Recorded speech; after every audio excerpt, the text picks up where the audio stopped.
Cold, alone, and lost. 3 things you never want to be in the dead of winter.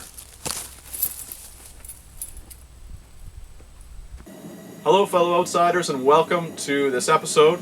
It has been an eventful day out here in the bush and I'll get to that in a moment.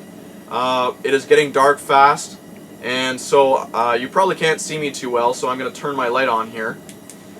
We are getting warmed up here in the shed. We're going to have some supper and then we're going to hit the trail.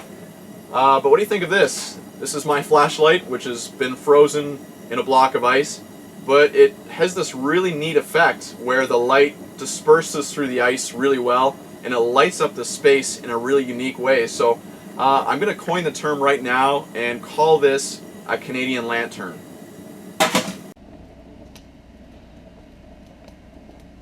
But I'm glad that this flashlight is durable enough to withstand being frozen in a bucket of ice. This is my ThruNite TC12 V2 flashlight. It's a tactical flashlight, and most flashlights that are this compact that you can purchase at a box store usually max out around 300 lumens, but this flashlight maxes out at 1100 lumens, so almost 4 times what a regular flashlight can do. So a super high powered flashlight, runs off of a single 3400 mAh battery.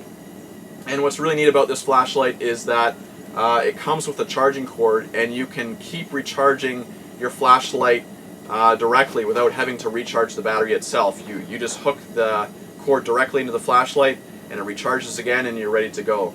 So I'm very thankful that I have the flashlight tonight, and I'm thankful that it still works when it's been frozen in ice. Our day started ordinarily enough. Our 2 goals were to fill in several wet spots on the trail and to fell several trees. Within the last few days, there has been a slight thaw, which has produced 3 wet spots on the trail. Whenever the snowmobile passes through the water, slush gathers within the track, which turns to ice when the snowmobile sits too long. Too much ice in the track can immobilize the sled. This is why we needed to fill in the wet spots. We used small cedar trees that had snapped under the snow load. That way, no healthy trees needed to be used.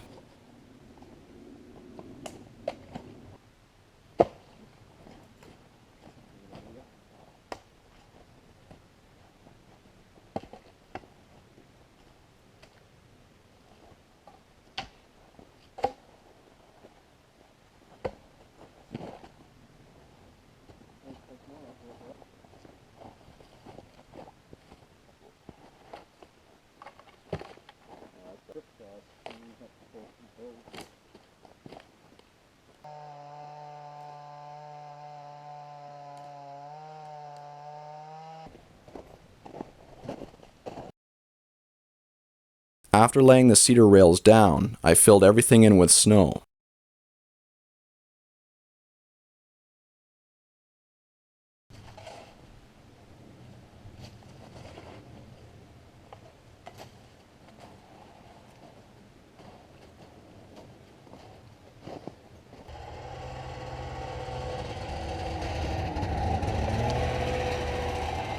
Works pretty good for a patch job.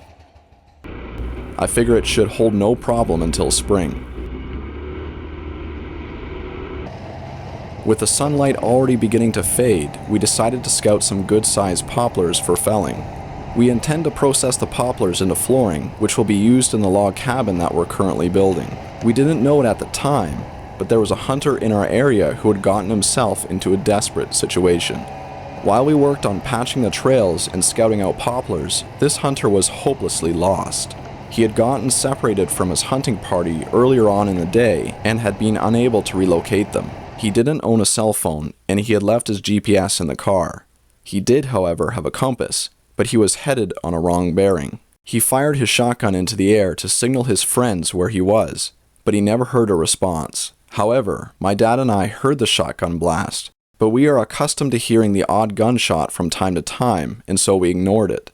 The hunter wandered aimlessly for hours on end, cold, exhausted, and alone. With only an hour and a half of daylight left, he could faintly hear our chainsaws working in the distance as we patched the trail. Having no other option, he began to bushwhack in our direction.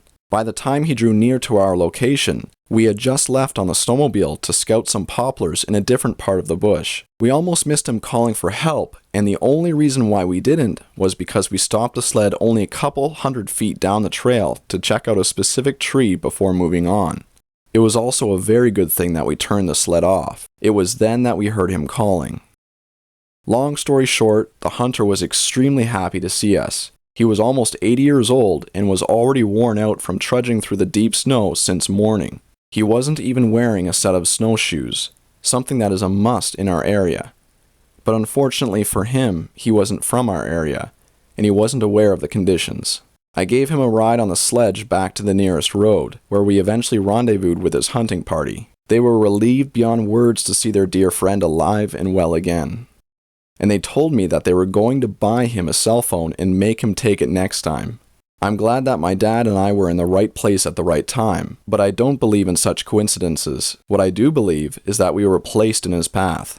We had every reason to miss his cries for help that day, but I thank the Lord that we didn't. I would much rather shake the hand of a lost hunter than to read about him in the newspaper the next day, that's for sure. With the sun about to set, we scouted several good poplars. We no longer had enough time to fell them, but considering the day we'd had, we didn't mind in the least. It was just nice to take in the scenery, breathe the fresh winter air, and enjoy the moment. It's good to be alive.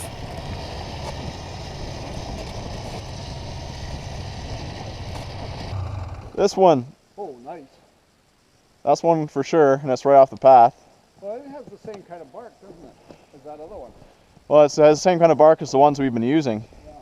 Well, I mean, that one in the right down there that we were looking at. Yeah. Now, there's several of them in here.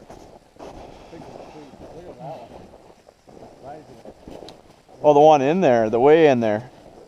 Yeah, that far one. We will return at some later date to bring the marked trees down. After regrouping at the build site, we warmed up by the propane heater, had some supper, and hit the trail for home. Today will be one that I remember for a very long time.